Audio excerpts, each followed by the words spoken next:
Fais attention, Michel. Ouais, c'est bon, t'inquiète pas.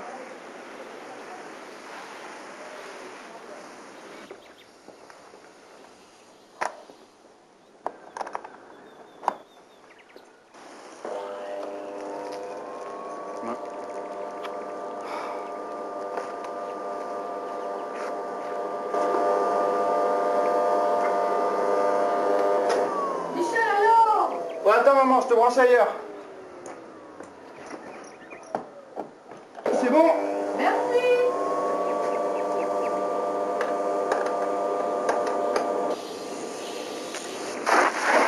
Oh, Michel, tu peux pas faire attention. Ah mais je savais pas. Bah écoute, quand on branche une prise, il faut savoir voir le fil. Ouais, papa.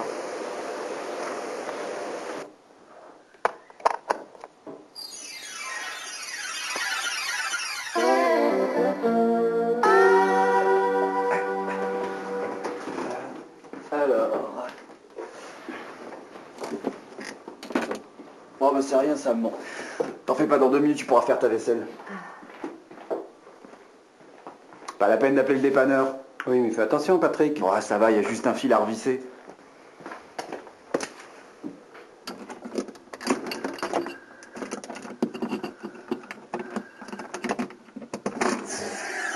En touchant le fil, Patrick ferme le circuit avec son corps. Le courant traverse sa peau, suit ses nerfs, contracte les muscles, tous les muscles qu'il rencontre, jusqu'aux poumons et au cœur, pour provoquer l'asphyxie et l'arrêt cardiaque.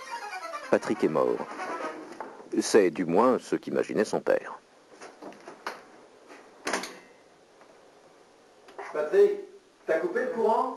Pas la peine papa, j'en ai pour 1 seconde. Ouais, mais moi je l'ai fait. T'aurais pu t'électrocuter. C'est bon, ça devrait marcher. Rebranche papa. Ça y est, maman.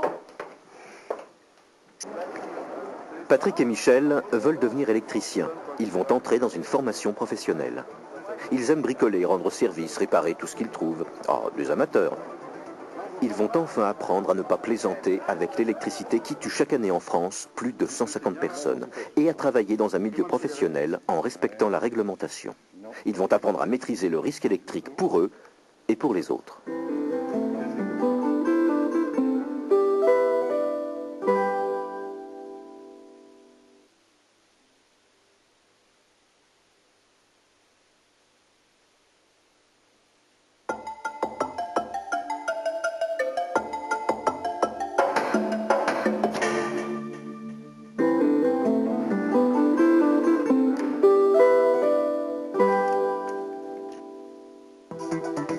Chez eux, Michel et Patrick aiment bien bricoler, mais ils le font sans prendre de précautions.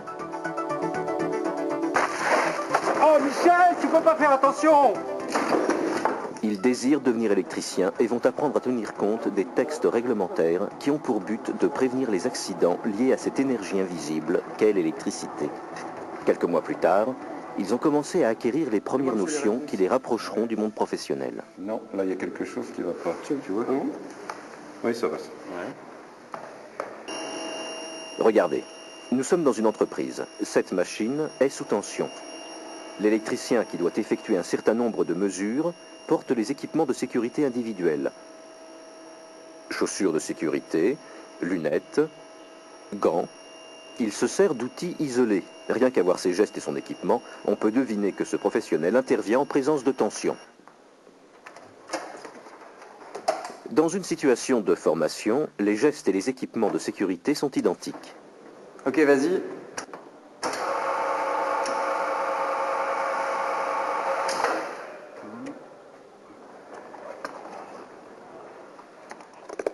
Oh, je suis pas encore un professionnel. Avec tout ça, j'y ressemble. Papa serait content. Et ben voilà. Là, tu as des gestes de vrais professionnels. Ouais. Oui, mais toi, c'est pas encore ça, hein? Non, mais c'est normal. C'est parce que ton montage est purement didactique encore, hein? Allez. Alors là, j'arroserai papa. Là, je l'arroserai pas. Je l'arrose. Je l'arrose pas. Alors, l'énergie est coupée. Ce qui est autorisé hors tension est très différent, bien entendu, de ce qui est autorisé sous tension. Voilà, regardez. Quand une installation est hors tension, on peut accéder aux parties actives sans protection individuelle.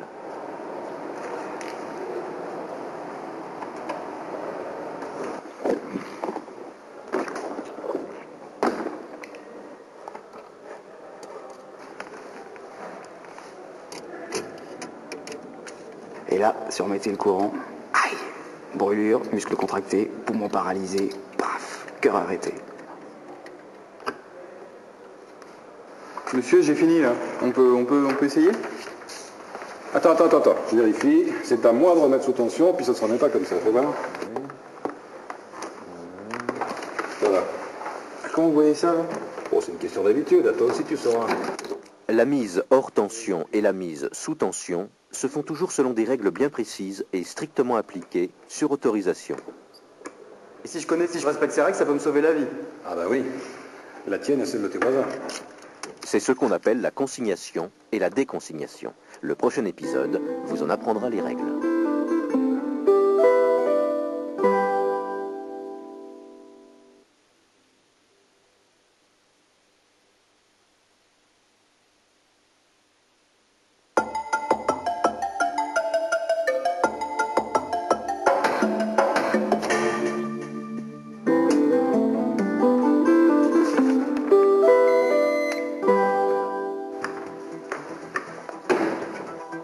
Si on travaille sur une partie active, il faut bien entendu qu'elle soit hors tension.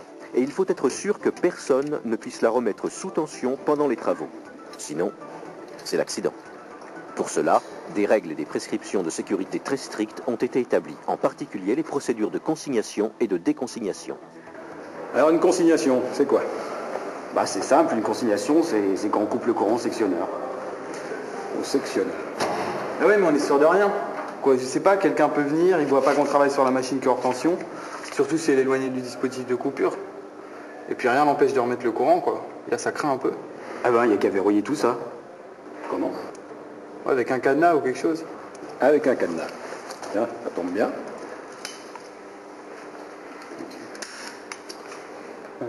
C'est là.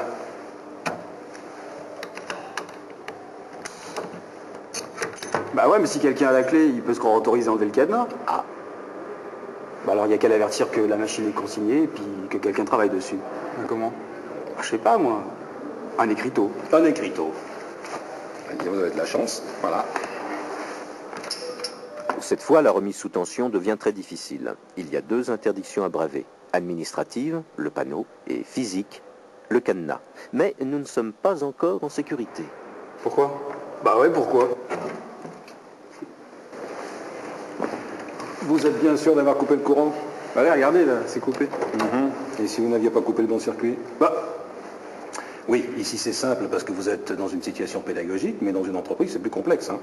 Regardez. En effet, si on ne peut pas suivre visuellement le circuit qui devrait être coupé, tous les risques sont encore possibles. La consignation n'est pas encore complète. Il vous faut donc un plan du circuit électrique. Voilà. Ouais, et identifier le circuit. Oui, Et après, c'est peut-être bien de vérifier qu'on a identifié le bon circuit. exactement. C'est ce qu'on appelle la VAT, la vérification d'absence de tension. Avec ceci. Si. Ok. Ah mais attendez, passez vite. Hein. Il faut d'abord vérifier le vérificateur.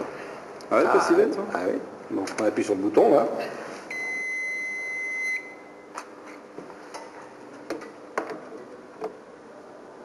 C'est bon, il n'y a rien. Oui, c'est bon, sauf que qui vous dit que votre appareil n'est pas tombé en panne après votre vérification. Alors qu'est-ce qu'il faut faire? Il faut le vérifier. Encore une fois. Et voilà.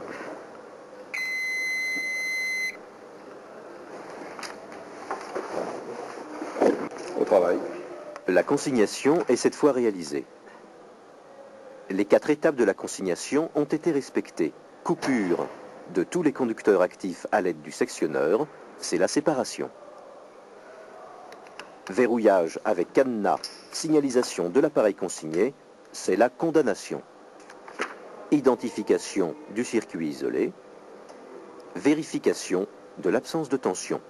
Enfin, dans certains cas et selon le niveau de tension, il existe une 5e étape, la mise à la terre et la mise en court-circuit. Maintenant à vous. Vous allez me consigner cette installation. Alors, toi, Patrick, tu seras le technicien qui va intervenir dessus. Et c'est toi, Michel, qui va consigner l'installation. Voilà. Ça, c'est la clé de l'armoire. Alors, on coupe le circuit et on y va.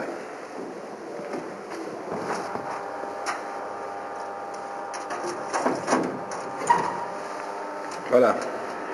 Alors, je coupe lequel? Atelier sous système. Voilà. Je mets le cadenas.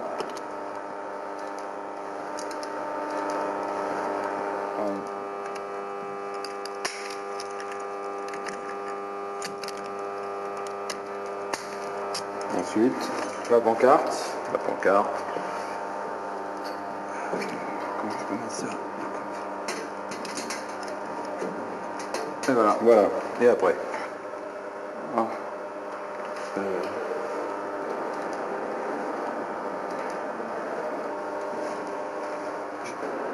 J'ouvre l'armoire. C'est déjà fait. J'ouvre le plan pour Oui, je vérifier préfère. si j'ai Je coupé le bon préfère. circuit.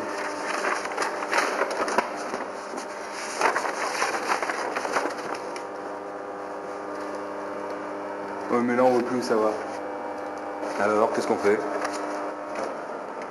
Alors, on fait la VAT pour vérifier. Exactement. Et au plus près du lieu d'intervention. D'accord? Ok. Bien. Un peu mieux. On le range un peu mieux. Merci. On y va.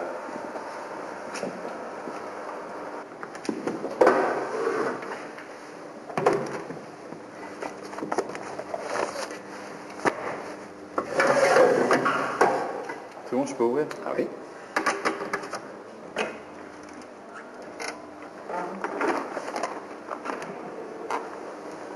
Merci Patrick. Oui, pourquoi les gants alors? S'il y a encore du courant. Si tu as mal fait la consignation. Ah, mais c'est bien fait. On va voir.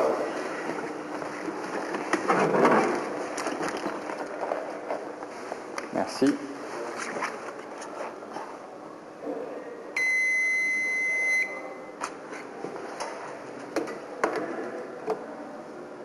C'est bon. Il y a plus de jus. On peut y aller? Ouais. On reteste pas l'appareil. Merci. Un petit peu, hein? Ça y est, c'est bon, je peux travailler. Tu peux y aller. L'installation est consignée, avec la procédure malgré tout parfaitement respectée, mais pas sans avoir rempli l'attestation de consignation que voici. D'accord? Voilà. Si on a bien respecté les procédures et rempli la fiche indispensable de consignation, une telle opération se déroule sans risque dans l'industrie. Le rôle de chacun doit être clair, ce qui justifie une habilitation très strictement contrôlée. Il y a des niveaux d'habilitation différents selon le type d'opération. C'est ce que nous allons découvrir dans le prochain épisode.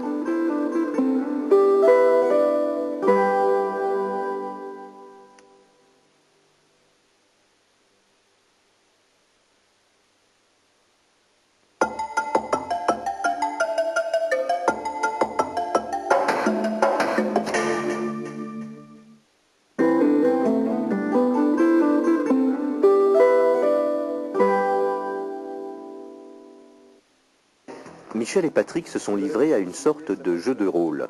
L'un jouait l'intervenant, l'autre le responsable de la consignation. Ils n'avaient donc pas simulé le même niveau d'habilitation, bien qu'ayant le même niveau de connaissance en électricité. Quels sont donc ces différents niveaux d'habilitation? C'est ce que va montrer cet épisode. Au lycée, nous sommes dans un environnement d'apprentissage. Vous devez effectuer toutes les manœuvres nécessaires. Bien sûr, moi je suis là pour contrôler et puis pour vous préparer à l'habilitation.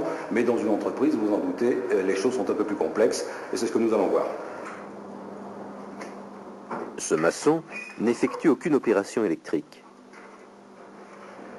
Il pose des dalles en béton dans un local électrique.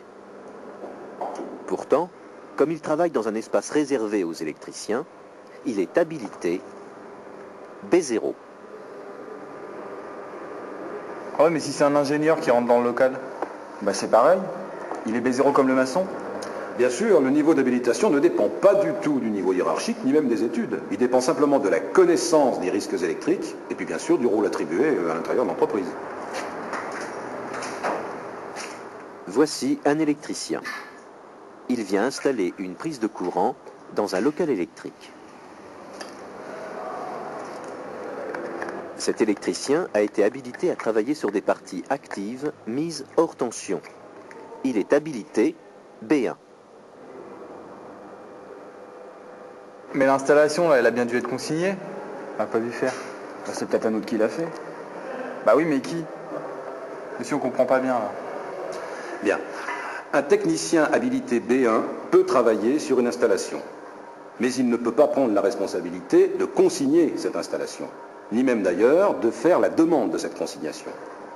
C'est un chargé de travaux habilité B2 qui doit faire la demande de cette consignation, et c'est un technicien spécialement chargé des consignations qui doit l'effectuer. Est-ce que tu pourrais me consigner le départ TD04? Ce technicien doit organiser le chantier.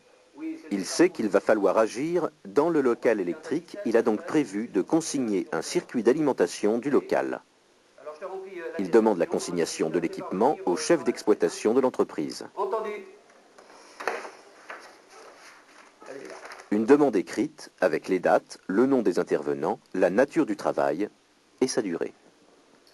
C'est le chargé de travaux, il se rend sur les lieux, il est habilité B2.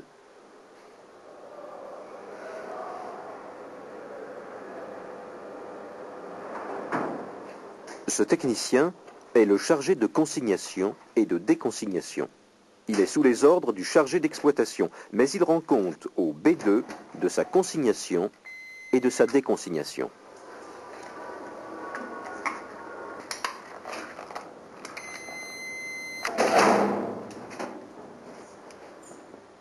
Il est habilité BC. Oh là là, c'est une galère pour couper rien qu'un sectionneur. Ouais, mais vaut mieux faire ça qu'un enterrement. L'autre jour, en réparant de la vaisselle, je failli prendre le jus. J'avais rien coupé. Heureusement que mon père l'avait fait. Mais si l'intervention, c'est juste un petit travail qu'on peut faire tout seul, il faut quand même tout ce monde-là? Oui, c'est vrai qu'ici la procédure est complexe parce qu'on perturbe une armoire existante qui conditionne la production d'une partie de l'entreprise. Cet électricien va effectuer une intervention ponctuelle.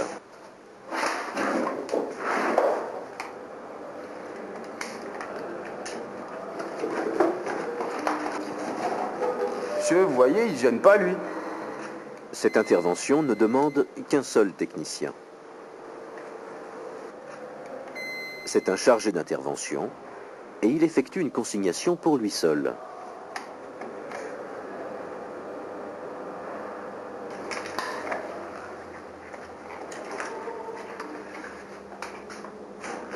C'est un technicien habilité BR. Si c'est, moi, je sais pas, un peintre qui doit faire un petit raccord de rien du tout, il doit être habilité, lui aussi? C'est ce que nous allons voir. Si l'intervenant n'a aucune habilitation, ce peintre, par exemple, il doit être accompagné d'un surveillant électrique pour pouvoir entrer dans le local sous tension réservé aux électriciens qui peut comporter des parties actives accessibles. Mais, monsieur, pourquoi il l'arrête, là? Mais parce qu'il est trop près des parties actives. Il faudrait un peintre habilité. Et en plus, habilité V. V comme voisinage. Bah voilà, lui, il est B0. Bah ouais, puisqu'il est tout seul dans le local. Oui, mais attention, B0, V.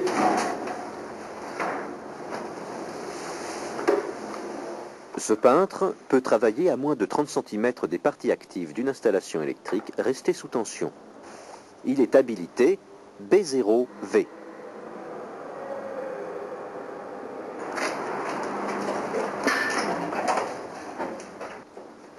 Et lui, là, c'est un électricien, il s'est posé des lignes. Donc lui, il est habilité V1. Ouais, et comme le courant passe toujours dans l'armoire, il est même B1V. Très bien. Fais attention, hein, sur les bornes, il y a le jus, là. Donc, tu descends le câble, là. Et lui, il a l'électricien qui a l'air de tout organiser.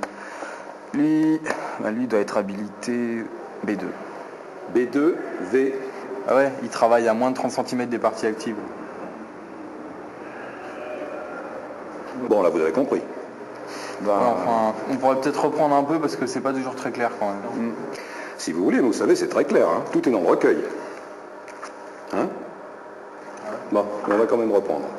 Les différents niveaux d'habilitation sont donc les niveaux B0, non électricien, B1, électricien exécutant, B2, chargé de travaux, BC, chargé de consignation, BR, chargé d'intervention.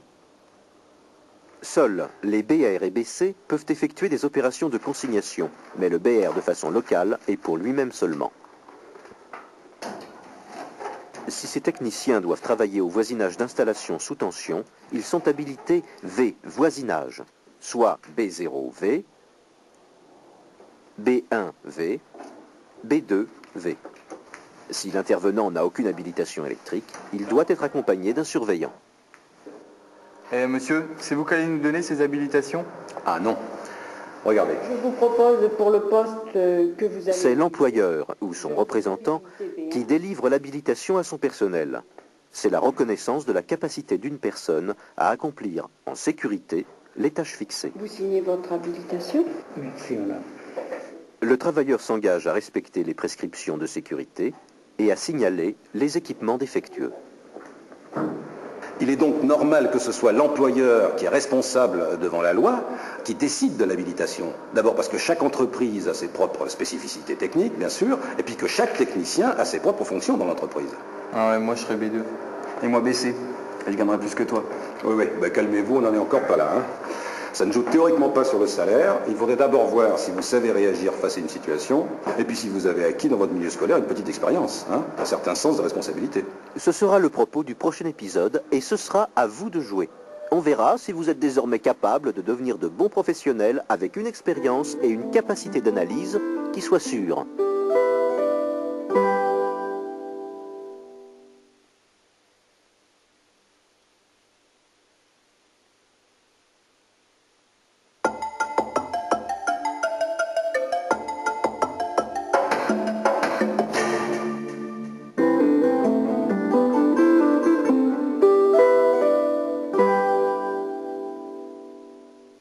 B0, B1, B2. Ouais, c'est moi là. BC. BR. Michel et Patrick semblent avoir compris le principe des habilitations et des règles de sécurité et de consignation. Et vous? Êtes-vous de futurs bons professionnels? Nous n'allons pas tarder à le savoir.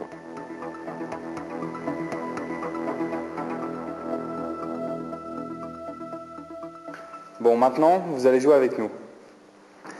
On va peut-être faire des erreurs pendant les 4 exemples qui vont suivre. À vous de les trouver. Après chaque scène, vous arrêtez le défilement de la cassette, le temps de réfléchir et de donner vos réponses. Vous êtes prêts? Alors, à votre avis, c'est sous tension? Bah. Et puis, j'ai mes gants, mon matériel isolé, mes lunettes. Allez, on y va?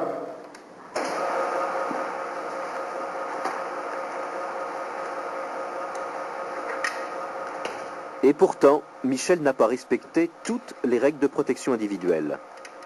En quoi?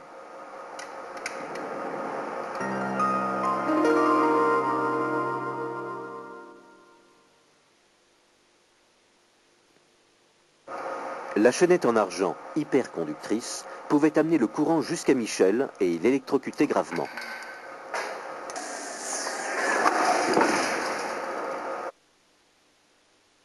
Bon, là, il nous faut un voltmètre. J'y vais. Ok. Pour le temps qu'elle revienne, je vais consigner la machine. Facile.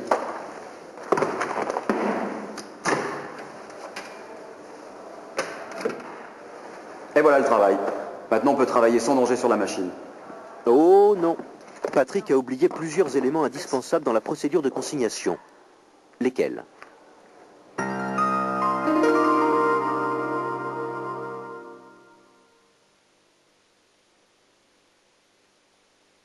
Et voilà le travail. Maintenant, on peut travailler sans danger sur la machine.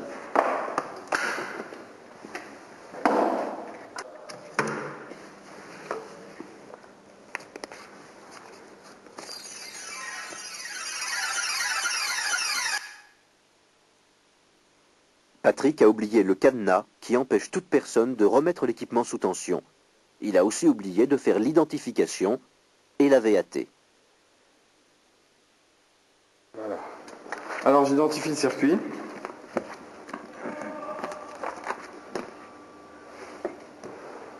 Ouais, c'est ça.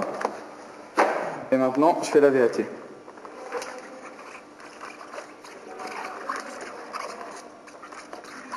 Je vais y arriver. Et voilà. Ça marche. C'est coupé normalement. Je revérifie et c'est bon. Alors moi, j'ai rien oublié.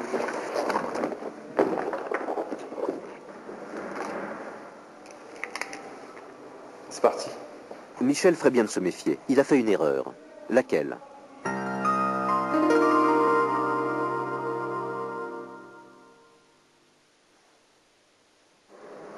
Michel a lu trop vite le dossier technique et n'a pas vu qu'il y avait un onduleur. Celui-ci n'est pas consigné et peut donc envoyer du courant dans le circuit sur lequel travaille Michel.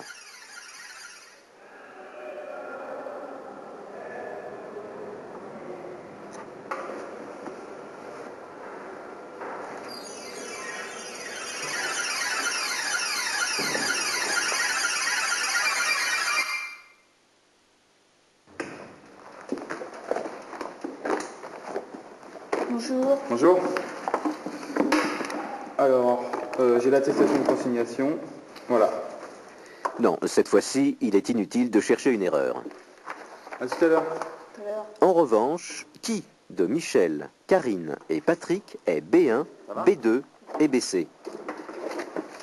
Alors, Voilà le plan, le disjoncteur, l'autorisation de travail. C'est ce que tu as à faire. ok.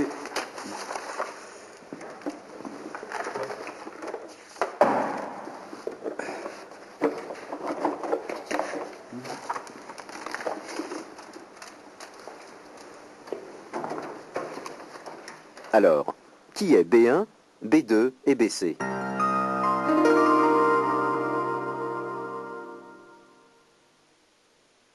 Bonjour. Bonjour. Michel est BC, le technicien habilité pour réaliser la consignation. Voilà. Alors, Karine est B2 Le disjoncteur, l'autorisation de travail. C'est ce que tu as à faire. et Patrick est B1. alors, vous avez trouvé toutes les erreurs? Vous avez tout juste? Au cours de votre scolarité, vous avez acquis toutes les bases pour devenir des électriciens professionnels avertis. Vous saurez maintenant appliquer toutes les procédures de sécurité pour vous et pour les autres, bien sûr. N'oubliez pas que la sécurité est la composante essentielle de votre compétence professionnelle.